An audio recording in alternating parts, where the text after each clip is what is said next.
ધોળકા મુકામે વિવિધ વિકાસના કાર્યોનું ખાતમુહૂર્ત કાર્યક્રમ યોજાયો। ધોળકા મધ્યા વિસ્તારમાં આવેલ સાંઈ દર્શન સોસાયટી તેમજ કલીકુંડ વિસ્તારમાં મારુતિ નંદન સોસાયટી ખાતે મધ્યા વિસ્તારની જુદી જુદી સોસાયટીઓના વિકાસના કામોનું તેમજ કલીકુંડ વિસ્તારની જુદી જુદી સોસાયટીઓમાં સ્વર્ણિમ જયંતિ મુખ્યમંત્રી શહેરી વિકાસ યોજના જનભાગીદારી ગ્રાન્ટ અંતર્ગત ધોળકા નગરપાલિકા વિસ્તારમાં આવેલી વિવિધ ખાનગી સોસાયટીઓમાં સીસી રોડ, ગટર લાઇન તેમજ કોર્નર પ્લોટના પેવર બ્લોક ફિટિંગ જેવા કુલ અંદાજિત રૂપિયા 554.26 લાખના 22 વિકાસ કામોનું ખાતમુહૂર્ત ધારાસભ્ય કિરીટસિંહ ડાભીની ગરિમામય ઉપસ્થિતિમાં તેમજ સ્થાનિક નાગરિકોની ઉષ્માભરી ઉપસ્થિતિમાં કરવામાં આવ્યું હતું।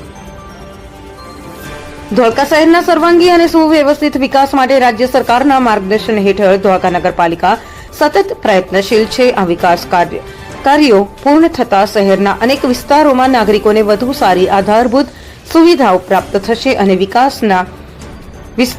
વિકાસને નવી ગતિ મળશે। ધોળકા નગરપાલિકા દ્વારા આ તમામ કામો સમયસર અને ઉત્તમ ગુણવત્તા સાથે પૂર્ણ કરવામાં આવશે તેવી ઉપસ્થિત નાગરિકોને ખાતરી આપવામાં આવી હતી।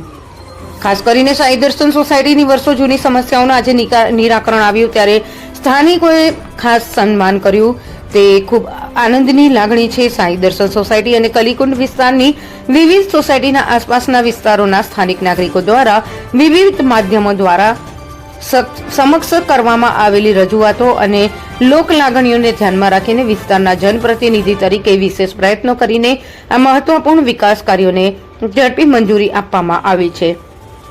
આ લોકહિતના વિકાસ કાર્યોને મંજૂરી આપવા બદલ માનનીય મુખ્યમંત્રી શ્રી તથા રાજ્ય સરકારના માનનીય મુખ્યમંત્રી શ્રી હૃદયપૂર્વક આભાર વ્યક્ત કર્યો હતો।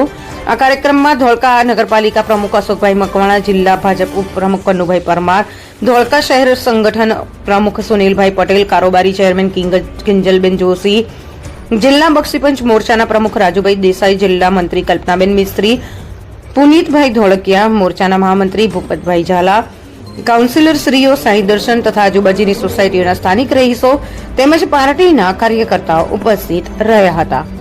रिपोर्टर इद्रीस शेख। हम दिखाएंगे सच्चाई की खबर चैनल को लाइक कीजिए, सब्सक्राइब कीजिए और हमारे साथ जुड़े रहिए।